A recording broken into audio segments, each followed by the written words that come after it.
దేశంలో మొత్తం బ్యాంక్స్ అన్నీ క్లోజ్ కానున్నాయి. మొత్తం మీద చూసుకున్నట్లయితే దేశంలో 43 గ్రామీణ బ్యాంకులు ఇక నుంచి 28కే తగ్గనున్నాయి. ఇది ఎందువల్ల తగ్గుతాయో ఈ వీడియోలో తెలుసుకుందాం.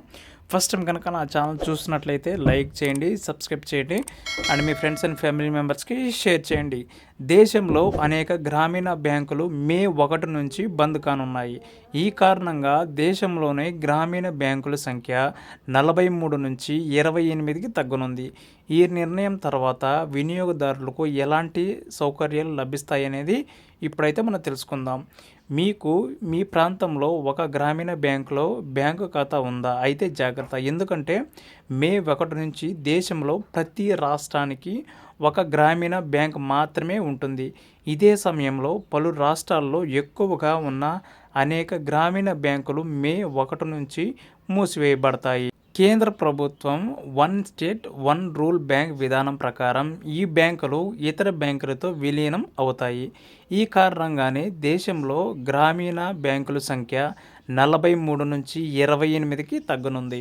ప్రభుత్వం ఈ నిర్ణయం తీసుకోవడం ద్వారా బ్యాంకింగ్ సేవలను బలోపేతం చేయడం, వాటిని మరింత ప్రభావితంగా మార్చేయడానికి వీలవుతుంది.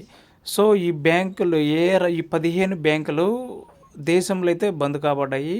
ఆ బ్యాంకులు చూసుకున్నట్లయితే 11 రాష్ట్రాల్లో ప్రభుత్వ నిర్ణయం ప్రభావాన్ని మనం చూడవచ్చు. ఇందులో ఆంధ్రప్రదేశ్, యూపీ, పశ్చిమ బెంగాల్, బీహార్, గుజరాత్, జమ్మూ కాశ్మీర్, కర్ణాటక, మధ్యప్రదేశ్, మహారాష్ట్ర, ఒడిశా, రాజస్థాన్ అయితే ఉన్నాయి.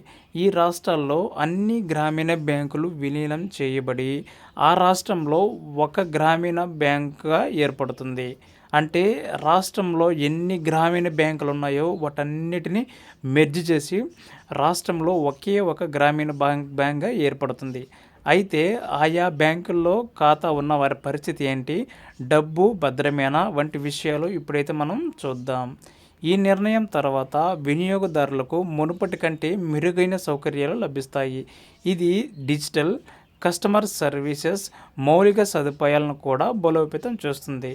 బ్యాంక్ శాఖల సంఖ్యలో ఎటువంటి తగ్గింపు ఉండదు. మీకు కూడా ఈ బ్యాంకుల్లో ఖాతా ఉంటే అది మీకు ఎటువంటి తేడాను కలిగించదు. కానీ బ్యాంక్ పేరు మాత్రమే మారుతుంది. ఖాతాలు, రుణాలు, ఇతర సేవలు మునుపటిలాగే కొనసాగుతాయి. ఈ మార్పు తర్వాత బ్యాంక్ తన కస్టమర్లకు కొత్త ఖాతా నెంబర్ ఏంటో సందేశం ద్వారా తెలియపరుస్తుంది. ఇది కాకుండా వారికి కొత్త చెక్ బుక్, పాస్బుక్ కూడా లభిస్తుంది.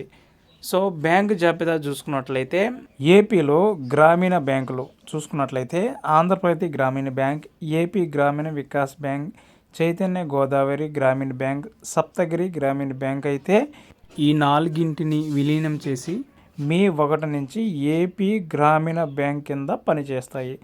ఈ 4 బ్యాంకులు ఒకే బ్యాంక్గా మే 1 తేదీ నుంచి అయితే ఏర్పడి సేవలు అయితే అందించబోతుంది. సో ఈ బ్యాంకులన్నీ ఇక నుంచి ఒకటే బ్యాంక్గా ఏర్పడి రాష్ట్రంలో ఒకే ఒక గ్రామీణ బ్యాంక్గా ఏర్పడి ఉంటుంది.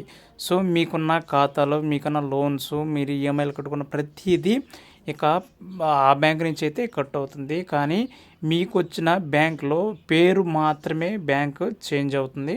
సో మీకున్న అమౌంట్ కానీ ఎటువంటి లావాదేవీలు కానీ ఏమైతే చేంజ్ అవ్వవు. సో ఈ విషయాన్ని అయితే అందరూ గుర్తుపెట్టుకోవాల్సి ఉంటుంది. Thank you for watching.